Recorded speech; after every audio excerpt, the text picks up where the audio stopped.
Wave की definition देख लें। Longitudinal wave is a wave in which the particles of the medium move back and forth to the direction in which the wave travels. ठीक, यानी अगर इस direction में wave जो है वो ट्रेवल कर रही है, ठीक है, इस डायरेक्शन में वेव ट्रेवल कर रही है, तो जनाब जो पार्टिकल्स ऑफ द मीडियम है वो भी पैरेलल होंगी इसी डायरेक्शन में, यानी उनका जो बैक एंड फोर्थ मूवमेंट है वो भी इसी डायरेक्शन में होगा, जिस डायरेक्शन में जनाब, यानी parallel to the direction of parallel to the direction of propagation. ठीक है, तो ये प्रोपेगेशन की डायरेक्शन है।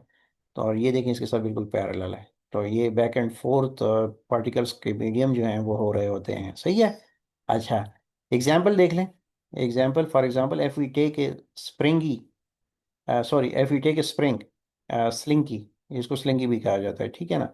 F we take a spring and push it back and forth, और उसको बैक एंड फोर्थ पुश करें, तो दो रीजन्स जो हैं इसमें जनरेट होते हैं। नंबर वन, एक कंप्रेशन और जनरेट होता है, और एक बनता है रेयर फैक्शन। ठीक है, कंप्रेशन जो है वो ये वाला है, और रेयर फैक्शन जो है वो ये वाला पोर्शन है। ठीक है। अच्छा, where the coils are close together, तो ये कंप्रेशन हो गया। Where the coils are far apart, ये रेयर फैक्शन हो गया। तो ये दो रीजन जो हैं वो जनरेट होते हैं, ये आपने देख लिया, मैंने मेंशन कर दिए। अच्छा, अब होता क्या है, as the wave moves forward, जैसे ही वेव आगे को बढ़ती है, compressions and rarefaction travel along the spring, तो कंप्रेशंस और रेयरफैक्शंस भी ट्रेवल अलोंग द स्प्रिंग, वो भी आगे को बढ़ रहे होते हैं। ठीक है, that is why longitudinal waves are also called compressional waves, इसलिए इसको कंप्रेशनल वेव्स भी कहा जाता है। ये बड़ा इंपॉर्टेंट पॉइंट है, आपने याद रखना है, ठीक है। इसलिए इसको कंप्रेशनल वेव्स भी कहा जाता है। अच्छा, अब कैसे हम इसको वेव फॉर्म के साथ कंपेयर करें, तो ये रिप्रेजेंटेशन जो यहाँ पर दिखाई जा रही है, ये एक्चुअली हम यहाँ पे बताना चाह रहे हैं कि ये स्प्रिंग स्लिंकी, जिसमें कंप्रेशन और रेयरफैक्शन प्रोड्यूस होते हैं जब हम इसको पुश करते हैं बैक एंड फोर्थ, तो ये एक्चुअली वेव फॉर्म बनाती है।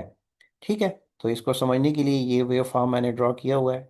तो चलो देख लेते हैं। To make the wave easy to study we draw it as a wave form, हमने इसको वेव फॉर्म की तरह मैंने यहाँ पे प्लॉट कर दिया है, दिखा दिया है। अब फिगर में क्या हो रहा है, फिगर में ये है कि each compression is shown as a crest, upward peak. जो ये कि कंप्रेशन का पोर्शन है उसको मैंने क्रेस्ट की फॉर्म में दिखाया है, और जो रेयरफैक्शन का है उसको मैंने ट्रफ की फॉर्म में दिखाया है। ठीक है, तो यहाँ पे देखिए ना, अपवर्ड पीक है और यहाँ पे डाउनवर्ड डिप है। तो ये आपने याद रखना है। इस तरह से in this way compressions and rarefactions of the spring are represented by crest and troughs in the graph. ठीक, तो इस तरह से हम इसको रिप्रेजेंट कर सकते हैं। होप आपको ये पॉइंट समझ में